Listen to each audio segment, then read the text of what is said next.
And happy Monday. Happy first home win of the season Monday. Happy March. Happy everything. Welcome to the N90 Minutes podcast. I'm your host tonight, Ahmed Salim. Alongside me are David Valentin, a special guest with him, Misael Rosa, and our friend John should be joining us shortly. Um, gentlemen, before we start, for those of you who are watching us online, thank you for following, liking, and subscribing. If you don't already follow our channel, please make sure you do. Um, and follow us on Apple Podcasts and Spotify. One other note to all our um, Muslim viewers who are observing the month of Ramadan, which just started. We want to wish you a Ramadan Mubarak. So, hope the month is a good one for you. So, gentlemen, this past Monday, I'm so excited. I don't even know the dates. This past Saturday evening at 7:30 p.m., we took on Toronto FC. And if Yeah. you're looking at the screen, if you're watching us, the stats show the results. We are now in sixth place with 3 points, one win, zero draws, one loss. Our goal differential is zero, but we're in a good spot. We're in a good spot. You know how bad could it be? We moved up what, uh, 8 places in one game. Mhm. I mean, Mhm. granted, Ballin'. it's only game two, but come on, let a guy have his fun.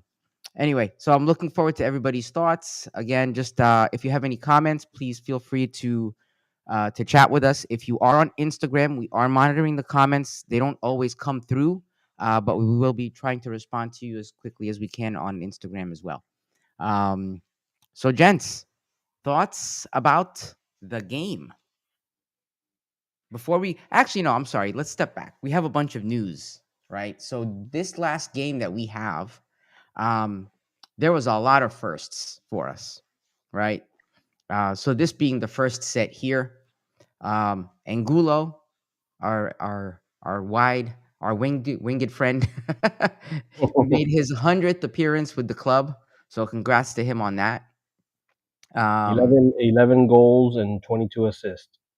wow, 11 goals and Most 22 underrated. assists, Yeah. right? And one of our new members, Edward Atuesta, he covered in match day two alone 8.18 miles, which is the most in MLS. And I don't know about you folks, there was a part in the second half, late in the second half, when he had that one shot that he took, when he just Mhm. turned and he shot, Mhm.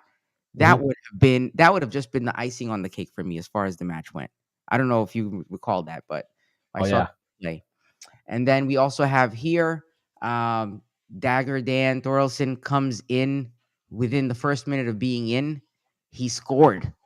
It was just like boom, boom, boom. it was this is the way we want to watch the team play. You know, last week I played that clip of our friend Miguel Gallardo saying if you want to pretend to be a championship team, you have to win the games at home. That's how you have to win the games at home, right? Uh, there's still some stuff left to be desired, but I'm sure we'll talk about that as we dive in.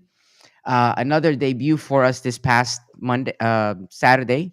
The 16-year-old Gustavo Caraballo made his debut in the MLS. I don't know, like maybe it's because my son plays and he's that's one of his goals. It's just as a parent you see that and it's just amazing. There were pictures posted on social media of him after the game taking pictures with who I could only assume was his mom and his family members. So congratulations to him. Amazing opportunity. I'm upset that he didn't get as much time as I would have liked. It would have been nice to see him get some touches on the ball. Um, but I'm very happy for him, and I look forward to seeing him play more often. I wonder if he physically goes to school because he should still be in high school, right? I would assume, honestly, knowing the way that the players at that age practice, he's probably virtual schools. Yeah, I was gonna say that. Mm. Yeah, a lot of them do that so that they have time to train and they can work their studies in between. That would have And been then, cool walking down the hallway, get all the ladies, you know? ima- That could be dangerous. Look at what we've encountered with our players So in what did you 18. do Saturday? You know? And then onto this, I don't even know what to call it, right? You have this young man, Alex Freeman, his first career MLS start. He makes the team of the match day. He makes the Heineken star of the match. That shot up there with his first goal. It's like how, like what else? He almost had a second goal. Had he had a second goal, I think he would have probably been the first in that situation to brace to have a brace on your first MLS appearance. I mean, I can't even imagine where we've on this call on this podcast we've talked about the talent we have on this team and how they don't always get the opportunity to play. This is why we want to see that. We know that it's there. They just need to be given the opportunity. And I'm really happy for him. I'm happy that he capitalized on the moment and that it went well for him because, I mean, what else to come? More to come, man. He So, was close. gentlemen, your thoughts? He was close to having an own goal too Yes. But you when know he hit what? it off his chest Honestly, back to listen, I'm going to tell Pedro. you in the beginning when he came on and he did that pass to Galese, I was like, "Oh my god, this is where the experience comes in." But You I'm know. near there, and I felt like he was communicating with Gillespie. I feel like it was Gillespie's fault. But I'll I tell you from what. my angle, I felt like he Yeah. didn't react fast enough. The last game, he played in the last game also, right? He was subbed on or something. Yes. And he had a similar situation with Galese, where he passed the ball back to him. It wasn't as hard a pass, so Galese had time to get it, but Galese had to like jog to get it. And if not, Yeah. it was going in our goal. So yeah, that there the first 20 minutes of the match left a lot to be desired. I'll say that. Yeah, he was star of the match, and John here with us. He's been vouching for him for a long time. He watches more OCB than I do, Yeah. and he's been saying it for the longest. That he deserves a shot, and job well done. I mean, the guy was all over the place. He was stellar, and I still am like mesmerized of how big he is. I mean, I know his dad like played in the NFL, but just seeing him, I'm in the wall, so I'm pretty close, like to seeing them on the pitch, and he's just so big. It has to be a little intimidating, I guess, to other players. Um, but yeah, he gave it a Thor run for his money, I guess, for his spot. Yeah. Again, thank you to everybody that's watching us online. We'll try to get to all the comments and respond to you as soon as we can. So gents, any thoughts about anything we've chatted about so far before we move on and get into the nitty gritty? Anything else you want to share around the league? Any happenings that we want to bring up? Um, I know there was that whole situation with Houston. Yes, I would love to talk about that. Our friend at the technical manager touched the subject, and he said that you can't take MLS seriously if you have clubs making apologies for the personnel of the opposing team. And I agree with that. I have said it before. I have said it many times on this platform or anywhere I have the opportunity. You cannot have a player that has a financial stake on the league dictate what happens, and people take you seriously. Here's a player that got the manager fired after setting a record on points and winning a supporter shield. To put his friend, he brought four friends from Barca here. The truth is that if the league continues to fail to attract people, and we have said it before, you watch these games, Messi gets up, people leave. When people want to like cheer on Inter Miami, they actually are just screaming Messi, Messi, Messi, and all that. We're in trouble if you put the product that the league wants to sell under a paywall or behind a paywall, and you put Messi. Well, what happens when he leaves? What happens when he leaves? It's gonna be an interesting proposition, but nonetheless, bad on Houston. And they should have used that opportunity to try to get local fans to come to the games for Houston, not because Messi was coming to town. No, And go ahead, I'm brother. I'm I'm sorry, Rick. I don't mean to cut you off. I'm trying to understand the um the saying about you can't take MLS seriously because Houston is offering a complimentary ticket. Is that what you're saying? What was happening is that Houston was offering a complimentary ticket to people that bought tickets for this particular game. The club itself raised the prices for this particular game, Well, obviously that's trying what. to get out. Sorry, that's where I was gonna say that.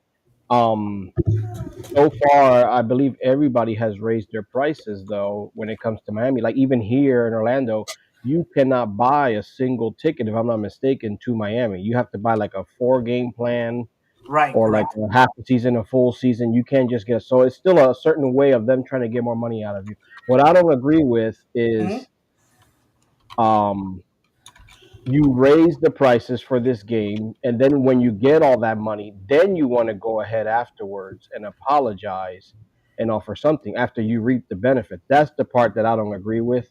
That it's like if you really acting like you care, giving people a complimentary ticket, then why didn't you do it from the beginning, like I don't know. Or give me my money back. Yeah, I just feel like it's very easy to say that once you got everybody's money, okay, then now we're Right. gonna give you a complimentary match that probably costs, $20 or something like. I mean, Seattle went on a limb and said, "Hey, if you've never been to a game, we'll give you a free ticket." And I'm the product of something like that. My wife worked for Orlando Health. They gave free tickets to the employees. My wife was like, "Do you want to go?" I'm like, "Absolutely, let's go." And here we are. Here we are, and that was in 2011. We're in 2025, so it does work. Yeah, I just think that unfortunately, that a lot of people are not going to take them on the offer because they just don't give a rats about MLS. They just want to see Messi, and it's something that, to be quite honest, we have to live with. It's not the greatest league in the world. It's 30 teams. It's bloated. I just read reports that Don Garber thinks that the league can grow more than that, which is insanity to me. And At the end of the day, it was just a bad for everyone involved. the way John, Houston, the way Houston played, those people are not coming back. Hey, well, Lil Daryl scored, didn't he? Yeah, that was awesome. sure did. Oh my Yeah, I god. was just trying to say and then realized my mic wasn't working. Miss Ayel talked about how big Freeman is. I mean, the dude's 6'3", and to be that fast, I mean, his genetics. He has his dad played wide receiver in the NFL. I'm sure everybody's sick and tired of hearing that, but um, and he's even still. You can still he's kind of adjusting to the level of play, being a new level. He has even more in the tank that we haven't seen. He's very technical on the ball. His crosses can be very well. A lot of those goals that Jack, what's his name, the guy from Notre Dame that we recently released, Jacqueline, who retired. Jacqueline. He A lot of the assists Jacqueline had or goals Jacqueline had were were from the foot of Freeman when Freeman was 17, 18 years old. So I mean, the dude has the talent. There's even more guys down there that I think could come up and make an impact immediately. And we'll see how many of them get to play. It's awesome seeing a 16-year-old out there, Absolutely. seeing that our academy is doing what it's supposed to be doing. And unfortunately, because of the way the stupid roster rules are with the MLS, you can't play the guy much more than they played him, or he's going to have to be minutes tied to the senior team, and then you don't want a guy on the senior team only playing 5-10 minutes a match or what have you. But we'll see. And then the one thing I did want to bring up, because it was on one of the images, was the Cesar's free kick. Uh-huh. Me and I remember him taking one. I think it was last year, from that left side like that, and missed not terribly. And the one of the guys I was sitting with was just like, "Why is he taking it? Don't the two guys we don't want to see take it are Araujo and um, my mind's Who was blank. Santos? I think Santos was it, right? Santos, yeah, Yeah. Santos, and then Araujo, puts it picture perfect over the wall and on the post and scores. And I was, it was just one of those good to see. I was joking that maybe his cousin you would want taking it over him, but not him because his cousin plays for. I think it's his cousin. It's either his cousin or his brother. Was the Araujo that I don't know if he still does, but used to play for Manchester City over in the Premiership. I know they're blood related in some way, so that's funny to it was a funny instance and good for him. That's only his third professional goal, I believe.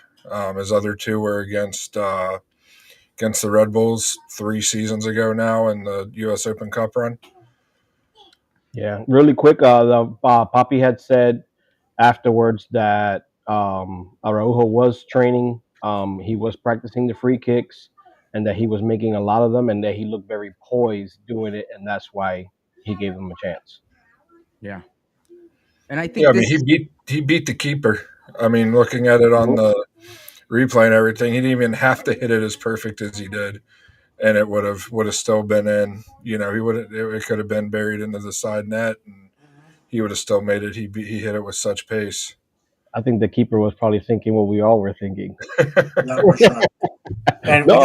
we just That's share what you on get. our Instagram that goal again. Our friend Sergio Ruiz on the call, and if you look at it, it can perfection. It just basically kisses the post on the inside. Nothing. Sean Johnson could have done. Ah, Goes in. It was impressive goal. That granted Cesar Araujo a spot on the team of the week. Probably one of I was there. I was behind goal. I recorded it. If you follow our social media, you will see it there. And To be honest with you, one of the most impressive free kicks I've seen live. It was just a golazo, capital G, yeah. and that was the first goal out of many. I mean, that night, we're back, baby. And the dude was feeling it too. Araujo was feeling it. I saw somebody. He was marking somebody on the wing with the ball and was like, you saw him going like this to him, like, "Come on, you ain't getting past me," type of deal. And also, I mean, I think even with possibly without that goal, he makes team of the week because he was like 52. If I don't have it in front of me, he was 100% on passes. Was never dispossessed. Um, I think it was 80% or something like that, 75% on successful dribbles, according to FootMob. So, I mean, he had one of his. If he plays like that, and giving the defensive support that he did, will be, once our back four get things in line, will be very difficult to beat. Yeah. So with that said, we won 3 points. 3 points are points. We're on to bigger and better things. But I have to ask, this was Toronto. Nothing against Toronto. If this were a team that could challenge us a lot more, do you think the outcome would have been the same? It may be too early. I don't want to go down that path, Fair but assessment, Ahmed. Fair assessment. And before I continue, I want to say two things. Glad you remember, obviously for obvious reasons, that we want to keep in mind our Muslim audience at the beginning of Ramadan. I don't know how you guys do it 30 days. In Judaism we have one day, and by the end of the day, I'm running on fumes. And so I'm glad that the club, like I said, has been acknowledging the different religions and the different ethnic groups that form our fan base here in Orlando. So top notch. Whoever finally decided that it was time to do that, congratulations. You have earned a place in heaven. The other thing is today, March. What is it? March March 3rd. 3rd. Yeah, today our state is celebrating 180 years of statehood. Wow. So March 3rd, 1845, the state of Florida became the 27th star on our national ensign, and so yeah. So I'm proud to call myself born again Floridian. Floridian by choice. My kids were born here, so yeah. This place is definitely home. This is the place where loved ones are sleeping the eternal rest. So yeah. So I just wanted to bring that up before I forgot. So as tradition dictates, go celebrate with a pub sub. Weight yourself at the public scale, and go feed a gator. That's tradition dictates. Why do Our we do tradition. that? So Why do yeah. we do that? Exactly. I'm sure. No, but guys, to on a serious note, um, Toronto's a dumpster fire right now. Toronto makes the 2018 Orlando City Lions under James O'Connor look like, it makes them look like a competent team. Their biggest star refuses to jump on the airplane to come down here. The players, they look deflated after the first goal. It's going to be a long season for Toronto fans. But we're not a charity. We don't care what's happening over there. We wanted the 3 points. We took them to task. We took the 3 points. Let's freaking go. I think based on the performance that Philadelphia had against Cincinnati, who's not a pushover, they're not chumps. We can see that Philadelphia is going to be the team to beat in the East this year. And this Baribo guy, God bless him. I'm biased, you guys know, but he had a hat trick. He had a game. Philadelphia had two games with more than four goals apiece. Something else. So beating us, beating Cincinnati, perhaps there was no way we were gonna win that first game. I was glad that we were able to recoup and took them to task. I am also happy to see that the fans showed up. I was expecting a huge drop based on the result, and the enthusiasm was there. So kudos to all the people that still believe that this team can do it. And overall, because obviously we can talk about the more technical aspects of the game. It was a win that the players needed, that we needed as a fan base, and it proved to everybody that we can come back from adversity. Um, you can show me teams that win, and all that, but coming back from a defeat on a home opener is really demoralizing because you sort of have prepared for months for that moment and you fell to the occasion. But it's something that to me it really doesn't matter who the opponent was. Sucks for Toronto, but the reality is that they put on a show. To see Gustavo Caraballo, this kid's gonna be a star. Here, you heard it from me. This kid's gonna be a star. And I hate to do this. I hate to do this because you guys know I'm the epitome of humbleness. You look at the dictionary, humbleness. My picture is there. But we've been telling you this. We go to the OCB games. Okay, and again, I just want to be super humble. We go to the OCB games, and if you haven't had the opportunity, pick one or two games a season. Go support the boys. They really need us. We go to the games, and we have told you. I'm not gonna say the names because I don't want to forget anybody. But we go there. We see the talent. These kids are not. We didn't go and spend $20 million on some Argentinian. These kids are from the house. We are taking them in the academy, and now finally OCB is paying off. It was a slow burn, but finally it's here. And you saw Alex Freeman that we've been saying and we've been calling his name for a while. He goes out there and he kills it. And then Dagger Dan was like, not today, Satan, and goes and scores. To me, on a sick assist by Luis Muriel, who trust me has not been getting any flowers from us lately. And to me, the game overall was incredible. The free kick by Cesar Araujo, to me, Hall of Fame, has to be top five contender for goal of the year. and the season just started last week. And finally, I'll have to say that it was a great night. It was a great night overall. We won, and like the saying goes, wins cure all illness. And the last thing I'm gonna say is our good friend Miguel Gallardo on the recap Spanish show said that he's known Freeman since he was in the academy, and that Freeman is destined for Europe. His words, not mine. And Miguel Gallardo is somebody that doesn't freely put that tag on everybody. And he already said that the Freeman is not for MLS. Freeman is for national team and bigger stages. God bless him. Hopefully, he will leave us with a trophy on his way out. So the future is bright with this young man. Really quick, while we're still on the game, Caesar, congrats to Caesar. I guess he's having another kid, right? Because he celebrated putting the ball in his Oh, there First we baby. go. shit. There First we baby. Yeah, go. That's it. yeah, another one. That's it. But I There thought you he go. had one. I thought he had a kid recently. No. Yeah. This is his first child, I believe. Game Oh, over. No, okay. I know for a fact. And then I wanted to bring up the Ojeda man, the emotional goal. He just lost his grandmother earlier in Oh the my week. gosh. Wow, what a moment was that, right? At first I didn't know what was going on. I figured it was somebody he lost close to him because it looked like he had a picture in his shirt. And then later on we found out it was his grandmother. Um, I and just saw a comment. I love when people quote me.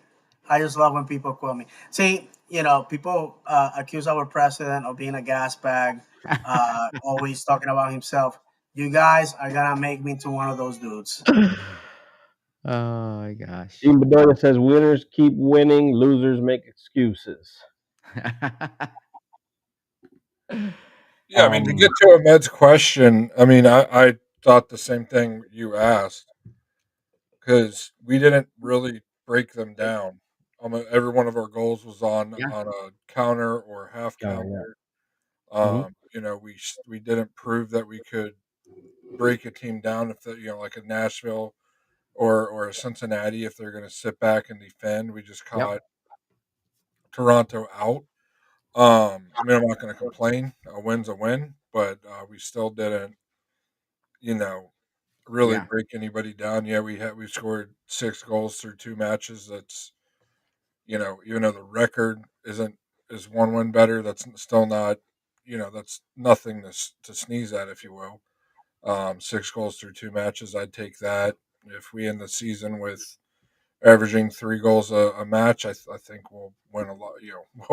We'll be very happy by the end of the year. But we just none of our goals have been breaking a defense down. Mhm. Marco's goal or first match was a half counter through ball.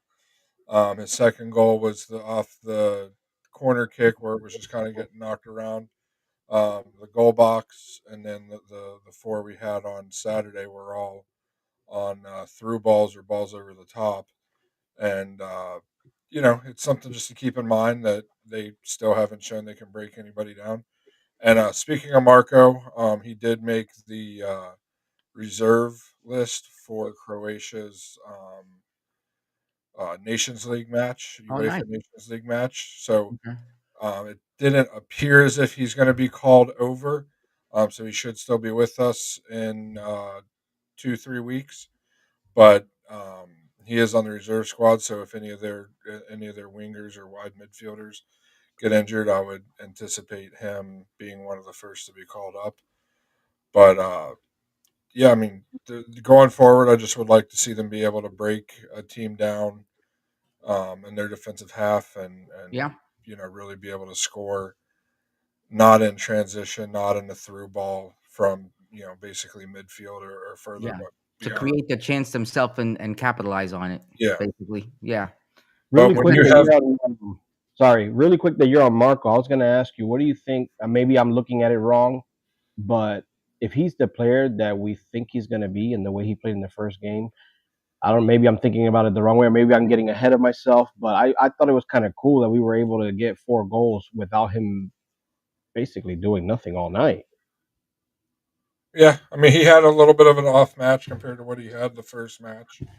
Part of that is, I think, film on him and how we've utilized him. He also was much more inverted than he was the first match, um, because he wanted to give, they wanted to give room for Freeman to have that overlap.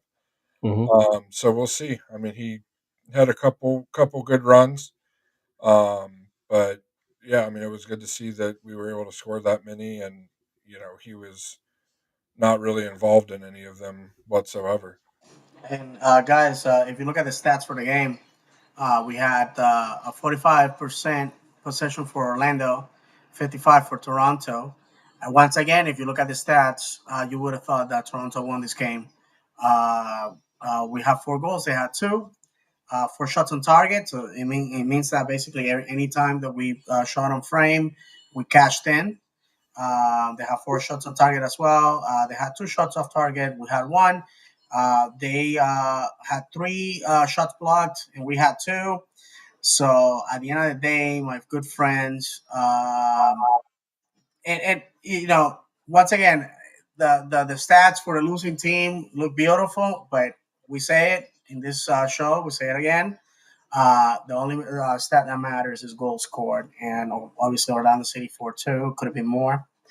I think if Enrique's goal missed by an inch, no, actually hit the post. Yeah. So impressive. Unfortunately, we couldn't capitalize on that. But yeah, I mean, great game overall. Like John said, it wasn't like we played our best game, but doesn't matter at the end when you can collect the 3 points. I don't think so. One of the things that I would like to mention is um, is that the accountant Kyle Smith took time off from the busy tax filing season and if you think I'm joking, no, in order to keep his CPA certifications, he actually does work on the side. I don't know, perhaps he does the taxes for the club, maybe. Anyhow, he played center back. Kyle Smith is a contradiction. Here's a man that is at least 5 inches shorter than what a traditional center back should be. He's right-footed, playing as a left center back, and on top of that, um, he did a fantastic job. A lot of people are like, "Oh, yeah, maybe we should make him our center back," and I'm like, "No, it's great that it worked out." But he's a break the glass in case of an emergency type of center back. Thank God we have a player like that can be plug and play in situations like that. But we need a true center back in that position. In fact, the first goal for Toronto happened because we just didn't have the height, and Smith was beaten and used as a platform in order to get higher. But the 2 goals that we conceded, there were goals that there was nothing that we could have done. It wasn't like the defensive breakdowns. We're gonna be the walking wounded on that back defensive line for a while. Unfortunately, we have a ton of injuries. As in case you did not know, so Sukada and Jesus, his name escapes me right now. The Peruvian guy, the midfielder, The wildebeest. Wilder Cartagena, are done for the season, unfortunately due to their injuries. And right now we have Brekalo, Oyola, Jansen, and I feel there's probably a And fourth, Nico. and Nico Rodriguez, all with knocks.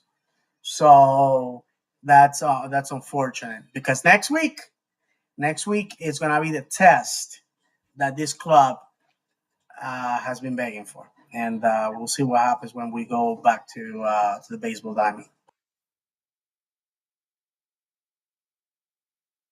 Oof. There was a comment there by Serge Nash. Yeah, let's read the comments. Yep. Go ahead, Misael. Serge Nash says, "Good evening. Papi was late to play Ojeda by 1.5 seasons with playing kids. Papi 2 years late. Yeah, Ojeda's looking pretty good. Better late than never, my friend. Yeah. Yeah, yeah. Hopefully, we're making up for lost time because Yeah, I mean, if we were to experiment or if we were to play new players, I feel like this is the time to do it. This is the time to figure out those things if you didn't already. That's a whole other conversation. But if you have situations like this where he had to put these players in, I'm glad he did. Not obviously not for the reasons that he did, because if those players were not injured, that are injured, we would never have played. Freeman wouldn't have started. Like the situations that we have are because I feel like Oscar feels like he needed to play them because he had no other choice, right? So Yeah, I the just, Brecalo and Nico were late in the week knocks in yeah, training.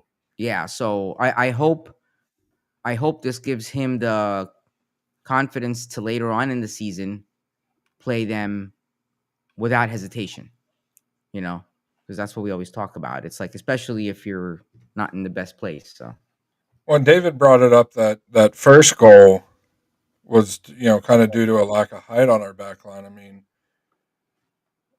Janssen's what, 6'1", 6'2", Brecklow's right around there. mm-hmm. Um, Schlegel, I think Schlegel's only about 6 foot. He's not as tall as those two. And actually, I'll start with this. Kyle Smith. The positive about Kyle Smith is game in, game out. You know what you're going to get from him. You know you're going to get a Mhm. solid shift. He's not going to do anything flashy. He's not going to do anything that's going to make the highlight reel. Defensively he's going to be a solid player no matter what position he plays. Um, when but like David said, with the height in a game like that, you're playing a team that everybody and their brother says is going to be in the bottom two teams, especially with their DP drama going on right now. Um, they're going to be the bottom two teams, a little bit lower level than what we have coming up on Saturday. Why wouldn't you try to get a player, like Thomas Williams with that height, that's a natural left center back, give him the chance to prove that he can play at this level. He was in the 18, wasn't He was on the bench he? Yeah. because Brecalo went down with a knock. Mm-hmm. He again, another match where he sat on the bench for 90 minutes and didn't see any playing time. I mean, it's the same thing we were talking about at the end of last year. Why not get these guys experience now when you do have a little bit of time to figure things out? You do have a transfer window in front of you. I mean, let's say worst case Thomas gets in there and he looks like he doesn't know which foot's his left foot, being a natural left footer, and he doesn't play well. Okay, he's still young. Let's give him more time on OCB. Let's bring in a reserve left center back in the transfer window in July, and let's move forward from there. But that's when David said that. They kind of we have a guy that's 6'3", 6'4", sitting on the bench. That's a natural left center back. Maybe it was something since Santos has been struggling defensively on that side. They wanted to put somebody a little more solid with a little bit more speed than Thomas Williams maybe has. But eventually you got to give the guy a shot. I mean, what we've I seen. got my theory, John. What I think we're creatures of habit.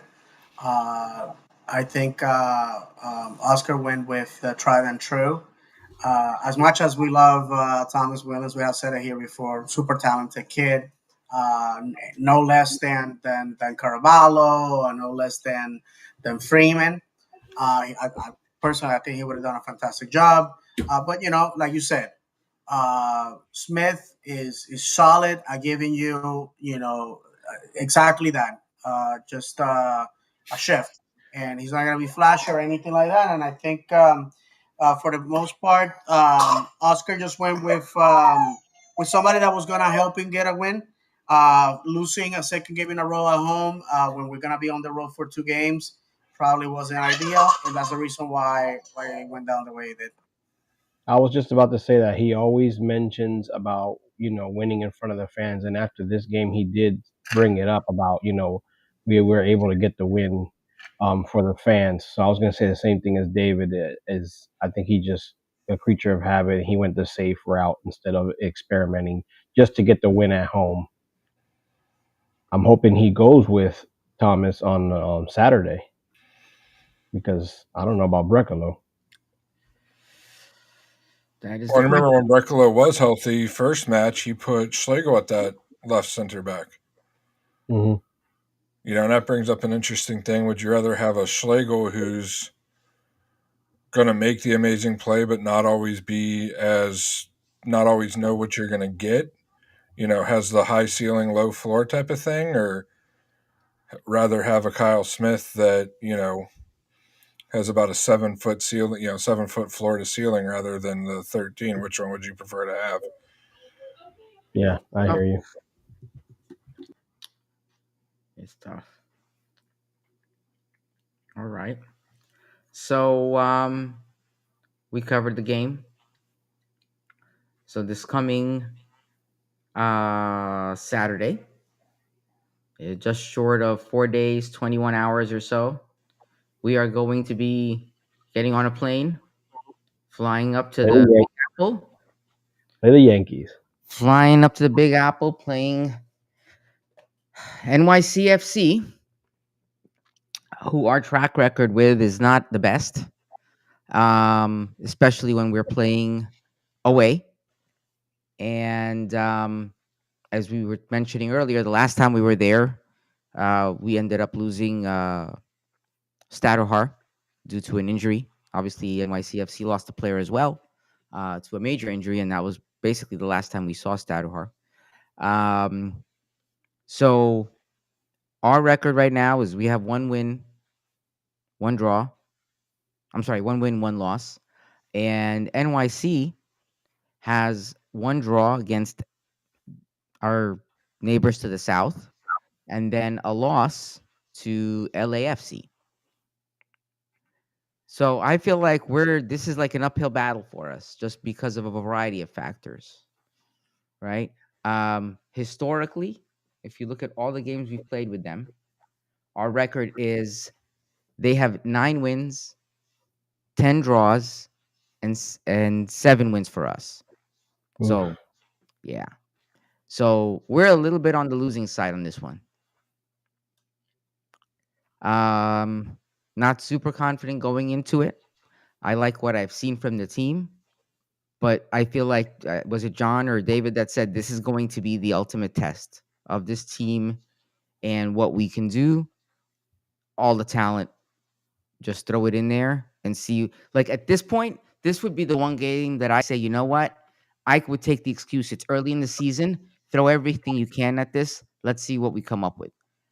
I just I don't want to lose anybody. I don't want to lose the game, but I also don't want to lose any players. So I don't know. I don't know what your thoughts are, guys. Gonna be very cold that day. I think it said like a high of 47, low of 35. So I guess somewhere in between that is gonna be the weather up there. I'm not Nice. making excuses. I'm just bringing it up. But yeah, like you said, when we go away and play over there on that Fisher Price field, I mean it's atrocious. It's so Wow. bad. Yeah, it's a high of 46, Yeah, and that's and it'll be that's pretty at cold. and that's at 3 o'clock in the afternoon. Shit. Yikes. It's a Yeah, like I said, it's a pitch uh, that is 5 yards narrower than ours and 10 yards shorter.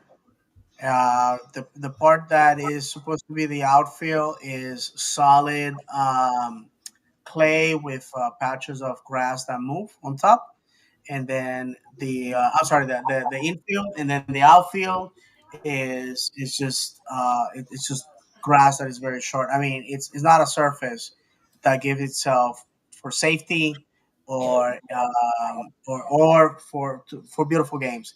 We haven't had a successful game there since 2016. We basically have been catching L's every single time that we've gone there. I have made a video about this situation on the channel years ago, where basically the pitch is a competitive advantage for New York City. New York City, not surprisingly, is the one club with the best home record for that reason. It's a place where you can go from your penalty area to the opponent in half the time that it takes to make it to center circle at Exploria or Interco Stadium. So that's something that we need to take into account. The last time we had a hat trick in our club's history, or one of the last times in 2015, was there at that stadium with our legendary Kyle Aaron. So all streaks, good or bad, come to an end. Maybe this is a good time to break our bad rap in the Bronx and go and get some wins.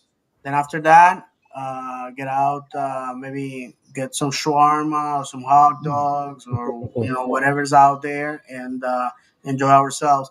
I lived in Brooklyn. My wife's a Brooklyn native. New York is great food, great food. So maybe the boys can be encouraged, go get 3 points, get some great food, and then head home.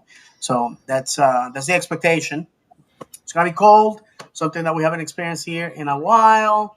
So it's gonna be a heavy test, man. I'm not gonna sugarcoat it. It's if we can go there and put on up a performance and win against a group of people that I dislike with every fiber of my body because if you all remember when we opened up in 2017, they attacked two police officers, three other fans ended up in county jail. They stole a seat. Seat. They stole my Mhm. son's. They pickpocketed my then 7-year-old son out of his tablet and then brag about it online. You scumbags, third rail, middle finger to you. No love lost. They were our original rival, and I think it's time to remind them why they will always be number two. I was at that game, by the way, the Kyle Aaron game. In New York? Yeah. Oh, great segue. How is it to? What's the experience watching football on a baseball field? Um, I would say sit higher up. I went with a friend of mine, and we sat behind one of the goals, pretty low, like pretty close. We were like literally probably like fourth, fifth row back. It was not good at all because once they go to the other side, you can't see anything. Like at all. Like I know here, when you sit pretty low, it gets a little bit like that, but not as bad. It was really bad up there. I would, if I ever go again, which I don't think so. I would never sit there again. You'd have to go a little. You have to sit higher up. Either upper, lower bowl, or go into the second deck or something. But it's pretty bad. No, I'm glad that you bring that up, brother, because that's something that it happened to me a few years ago. I sat like first row, and if you are on the south side, uh, the problem is that the photographers are in front of you, the players are Hmm. warming up. You can't see nothing, and when you're sitting there, your eyesight is basically at the waist of the players. Hmm. So it's just the front row at our stadium. You're wasting your money, really. The And people that sit there, it was my just brother, weird, like seeing a pitcher's mound like off to the side, and it was just very weird. And like the way they had the wall set up to like surround the pitch to put their advertisements up, it was just very very weird. 11 seasons of that. Those guys need refunds. Wow. Well, I mean, and no offense to you three, because I know you three have loyalties to New York City, but it's just what happens with New York time and time again. They get every benefit of being one of the biggest cities in the country, where organizations or leagues are willing to turn a blind eye and make everybody else follow a certain set of rules, and New York has to follow a different set. I mean, we were forced to have plans for a soccer specific stadium before we could join the league. And then you get, the same people that own Manchester City with their big Saudi oil money coming in wanting to buy a team and place it in New York. And of course, the commissioner goes, "Oh, yeah, sure. Go ahead, play in a stadium where you guys are going to have a massive advantage because it's not even just the pitch size; it's the way the ball bounces on the turf on that outfield grass. It's different grass than even if when they have, and it's grown differently than what they'll have in their stadium once it's done in 5 years or whenever it's supposed to be done. Um, and it just gives them a massive advantage. I think it'll be, on our end, it'll be a good test to show that we can break them down because generally the long ball over the top or through ball isn't there because it's such a smaller pitch. It's more compressed. So it'll really show if we can break them down. I mean, they've had a tough start to the season. They opened up with Miami in Miami. Then they had to go out to the West Coast and play LAFC, and they've only given up 3 goals. They scored 2 against Miami, which I feel like almost any competent attacking team could score 2 against Miami. Um, so we'll see how we do. It'll be a good test because we're going to have to break them down on their defensive end. Where the long ball is going to be very difficult to have there. If you guys remember 2 seasons ago when we played in New York, it was the one that we met our friend Tom at the pub on I Drive with. We kept trying long balls over the top, and we ended up losing 2-0, 2-0, I think. And it was just a terrible match to watch. So we'll see. Hopefully they come in. We have the midfielders to be able to control the possession and hopefully be able to not break them down. We have the quick players on the outside to be able to break them down, and we have a really quick. We have a really quick, you know, striker, and that we should be able to break them down as long as our movement's there off the ball. I agree with you. I'm glad that you remember that it was at Murphy's on iDrive Yes. when Tom joined us. And I gotta be honest with you. I haven't been to a watch party where we've won or scored in 2.5 years. So don't invite me to any. So yeah, I think yeah. Unfortunately, teams have a hard time playing in that surface for all the reasons that we have mentioned. And I'm glad that Misael is talking about the experience because on TV it's just awful, especially the times when they have to go play at the house where the Mets play, City Field, I think it is. You guys Yes, correct me? Over there. Is it still in the Meadowlands or over there in Queens? I can't remember. Anyhow, I believe it's in Queens. Yes.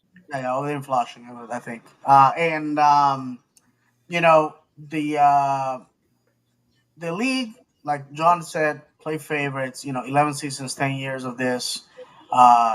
People cannot take you seriously if you're playing in a surface like that. It just makes for a horrible experience. And over the years, they get less and less people going to these games. I believe for a city with a metropolitan area of 24 million people and 8 million people living in the city limits in the five boroughs, to average 22,000 people, pathetic. And it's because it's not a good viewing experience. Even though you're gonna see tons of goals, even though you're gonna see your team winning 90% of the time. Um, to me, it's gonna be a test for a lot of the young folks. For Marco, especially, who is coming from a country the size of Georgia, to going on a away day that is basically a 3-hour flight. It's gonna be a new experience, especially New York is an intimidating city. Nonetheless, my understanding is they usually fly to either JFK or either JFK Newark or LaGuardia, depending on the day or the weather. And then from there, they catch a bus to the Bronx, and they probably still are gonna stay in a hotel in Manhattan. So, it's like I said, it's an intimidating away day. And then you go play in a surface like this, it's gonna be really tough. But the boys they need to win. we need to win. We need to start putting points on the table because we're gonna have back-to-back away games, and it's critical that when we return on the 22nd, that we do so to win. Because my understanding is we return home on the 22nd, and on the 29th we're away again. So Hmm. Yeah. it's the problem with all that. And I'm gonna if any of you guys can look at the schedule. By the way, I went to the event, and they gave the schedule magnets that you can put on the in fact, let me Refrigerator. grab it. Hold on. I got it pulled up already. So yeah, this week obviously we played New York City FC. Um, the 15th we play in New York again against the Red Bulls. Then we're back home March 22nd against DC United. And then March 29th, we have to go out to LA and play the Galaxy. Um, and then April 5th, we're in Philadelphia playing Philadelphia Union. And then after that, it's pretty much every other match is home away, home away. Yeah, correct. So we have back-to-back games in the Big Apple with New York City and Red Bulls. And then on top of that, we return home to play DC, which has been our bogey team. And then we're going to LA, baby. We're going to the West Coast. That's gonna be a tough match.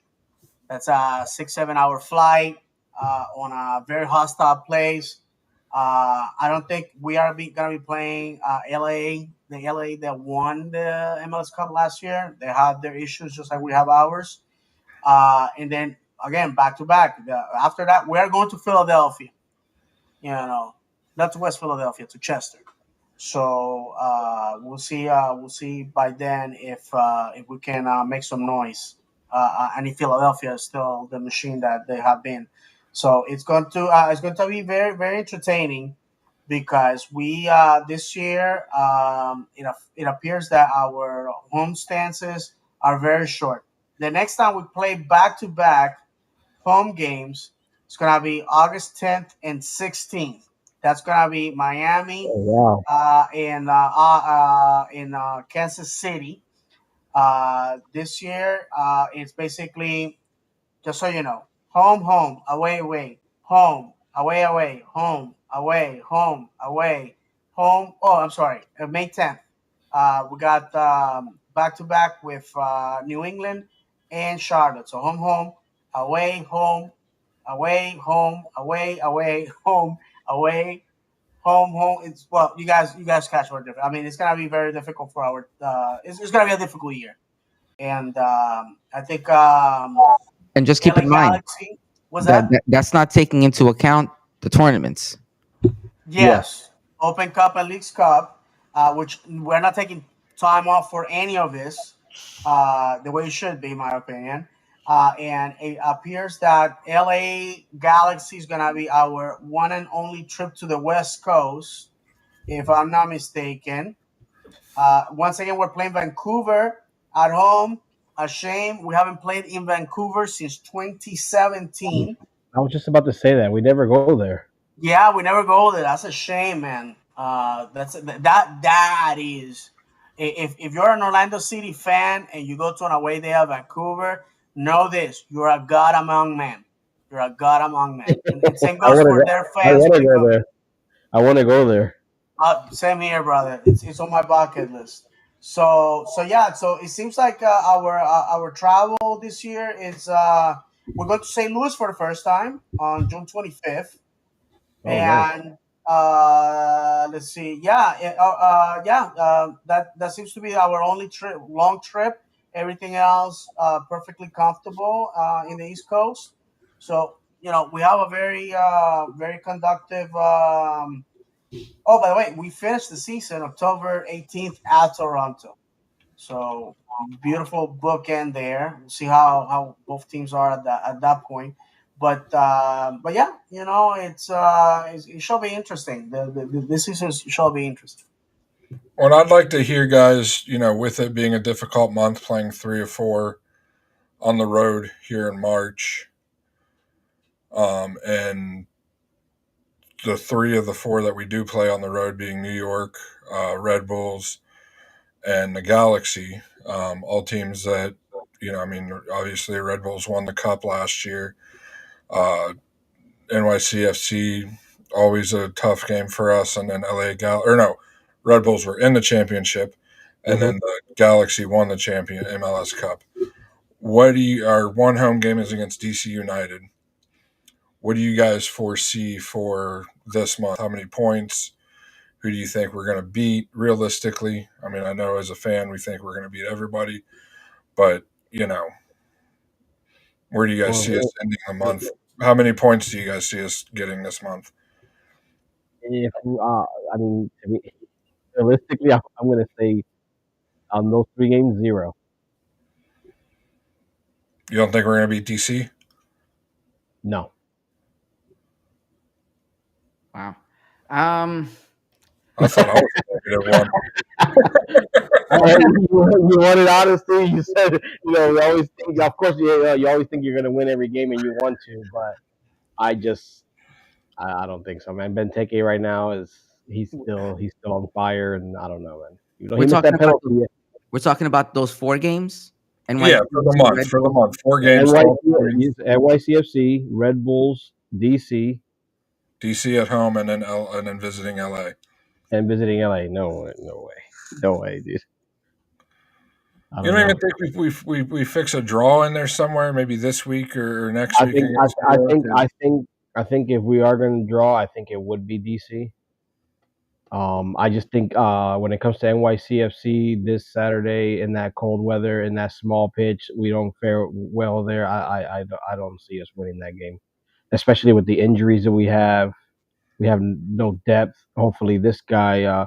Sorry to say this guy, Poppy. Hopefully, Poppy plays some of these guys that. I mean, I think it's a very big chance we get Thomas Williams in there this weekend. I don't know how much of a difference that'll make. Red Bulls at their house. I don't know.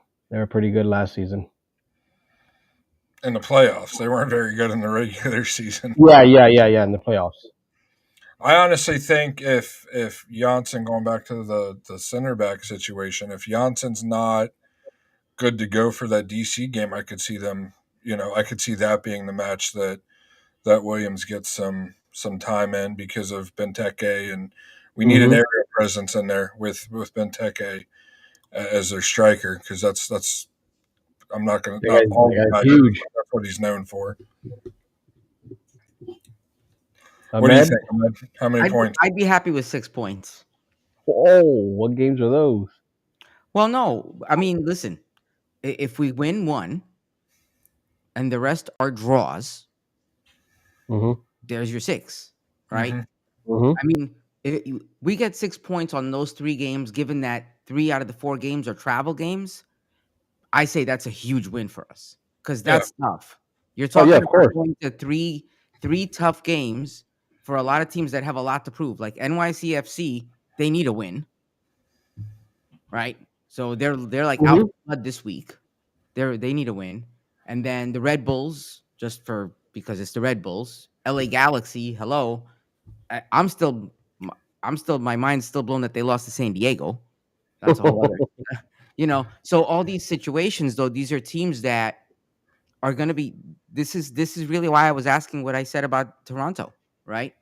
Because this is gonna be, that stretch is gonna be the test for us to really say, if we can't get 6 points out of that this month, I think there's a problem. Galaxy lost yesterday to Vancouver. What's that?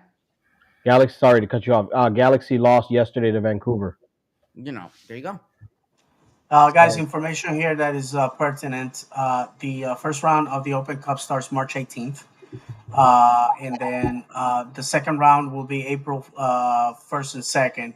And I believe, don't quote me on this, that MLS teams join the fray in the round of 32, which is going to be May 6th and 7th. So at that point, and by the way, we are not hosting, at least the first game. We're not hosting. So we're going to have to be on the road during the week, most likely to USL Championship or League USL League One team. It's going to be very interesting because the quality of the pitch is hit and miss.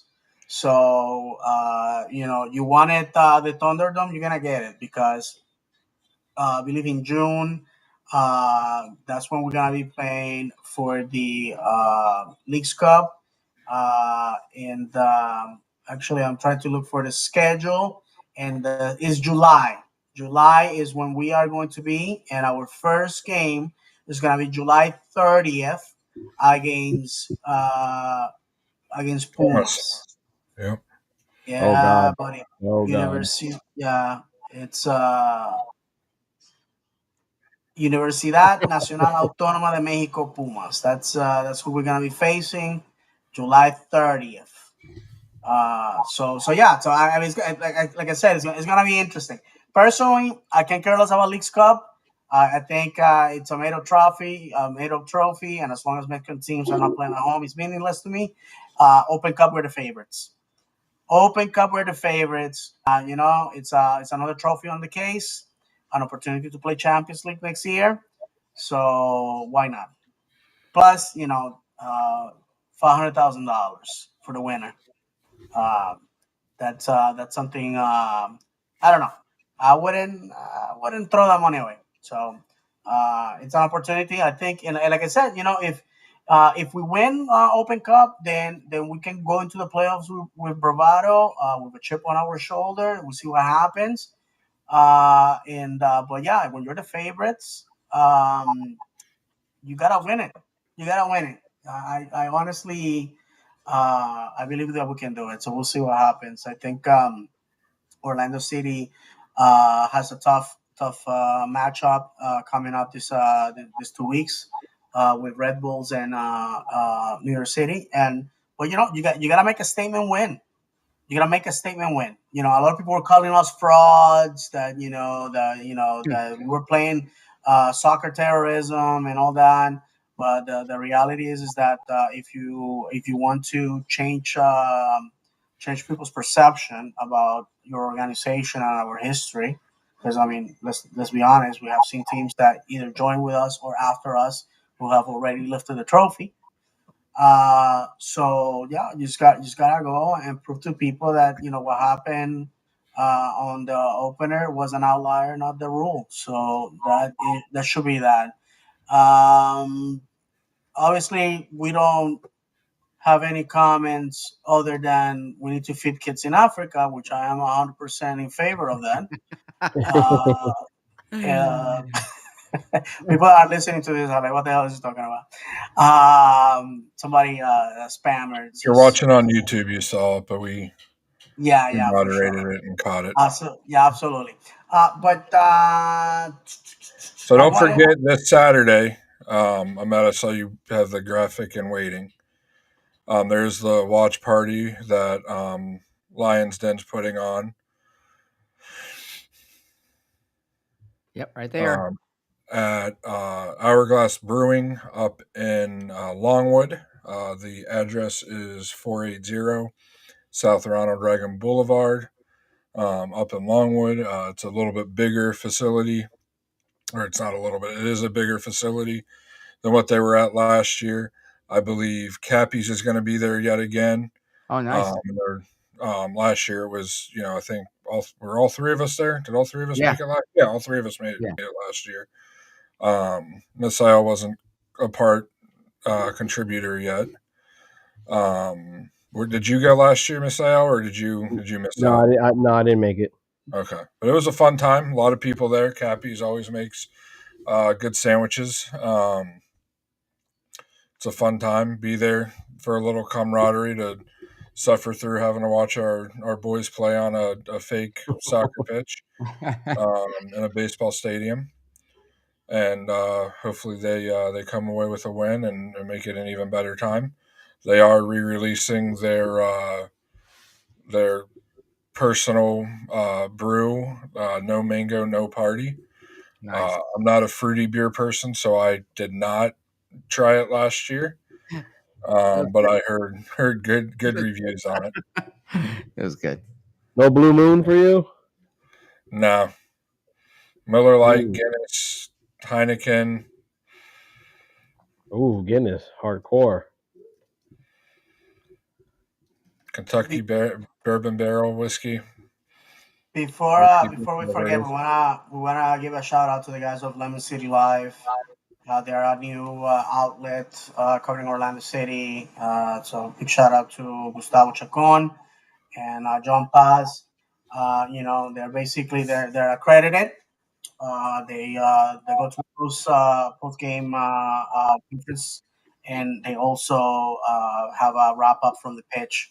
So they're cool with us, and we're cool with them, and just we're always for people that are trying to fill in the gap. For people outside the United States, it's probably going to be a little foreign to what I'm about to say. Is that here in the United States, unfortunately, traditional media is dying as a form. Our local newspaper, the Orlando Sentinel, exists in name only. Really, there's no longer an active newspaper. People don't buy newspapers. I think the last time I tried to buy a newspaper was when we won the Open Cup, and a friend wanted like for me to send them the newspaper, and it was like $4.50 for maybe 10 pages, and I had to like go to like 10 different places to find it. When I bought it, the guy was like, "Why are you buying this? It's like a pamphlet, really." So long gone are the days of the beat writer, and because we have moved the games to Apple Plus, the local stations can care less about what we're doing because our games are not shown in the stations. So it's to the fans who are part of the alternative media, as we've been labeled, who cover the team and bring you the news. These guys, God bless them. They're trying, and we want to give them a shout out. Also, our friends from Orlando City Fan TV, who are always on Central, north of the stadium, getting your reactions. Go and support them, and the cool thing is that the internet lives forever, as painfully some of us have learned. So it'll be cool to maybe revisit those videos a decade from now about that particular game. So there's a lot of content creators covering Orlando City, and we would love for everybody to support our friends of Orlando Lions. Then I don't think I'm gonna be able to make the watch party. I went the last time, had a blast. If you've never been to a watch party, we encourage you to go support the boys. This Cappy's food. Our good friend Adam, there's gonna feed you right at a very fairly priced, uh, you know, prices, and you're gonna have a lot of fun. But besides, they're gonna have the No Mango No Party beer that is inspired on their show. So go out and support the boys. I think it's gonna be a lot of fun. Um, Guys, honestly, I'm running out of steam. I gotta work in Sarasota in the morning.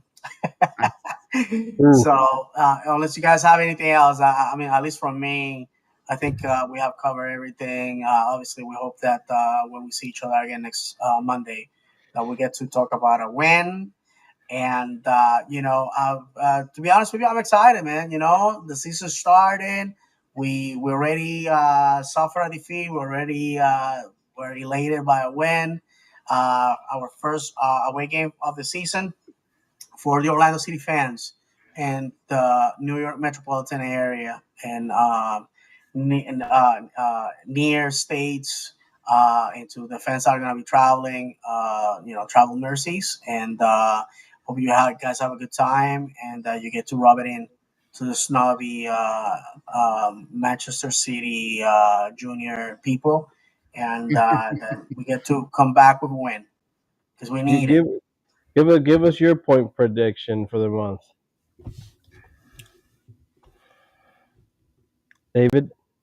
My prediction, I'm gonna be honest with you. I think is going to be a goal fest. So I think it's 3-2 Orlando. That pitch gives itself for that type of result because let's be honest. I think the place is probably a little bigger than the Orlando Magic court. So yeah, we're gonna see a lot of goals. We're gonna see a lot of insane shots because it is what it is. So I think 3-2 Orlando. Goal scorers, I think my boy Freeman, if they cut him loose, he's gonna impress.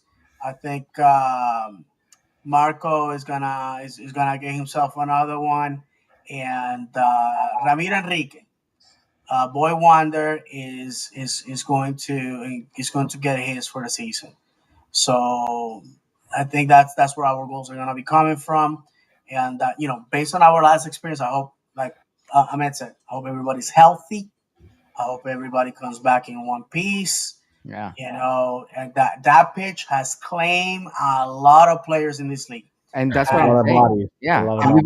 we've already lost our share preseason. We don't need to lose any yes, more players. yes, and shame on Don Garber that allows this mockery, this travesty, and this blasphemy of a pitch on the league.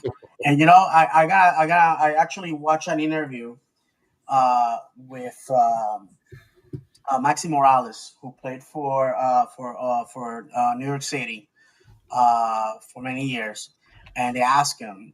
This was in Colombia, by the way. They asked him about the conditions on the pitch, um, and what he said was that they don't enjoy playing there, just like everybody else. They're like, at least everybody else gets to play there once or once every other year. We have to play 17 home games in that mess, and the reality is that people don't understand how much of a disadvantage.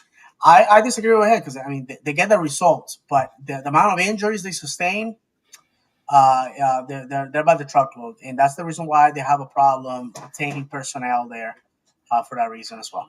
So hopefully, I think it's going to be a 3-2 affair, and the boys of the 407 are going to be taking the 3 points. All right. All right. Any Yep. closing thoughts? Anybody? No, just congrats to Caesar on his uh child coming. Condolences to Ojeda's family for the loss of his grandmother. Congrats to Freeman for his first MLS start, and Angulo for his 100th appearance. And that's pretty much it. Hopefully, we go out there like David said, and we get the win. Um, and for those traveling, be safe. And thank you everybody for listening. Yes, thank you. So we were going to leave you know the only way we know how, reminding you that football is played on grass, not on paper, that football is cruel and unpredictable, that football is a pound of talent and an ounce of luck. And if you have not cried for joy or anger over football, have you really footballed ever in your life? For David, Misael, John, and myself, may God bless you. And as always, vamos, Orlando!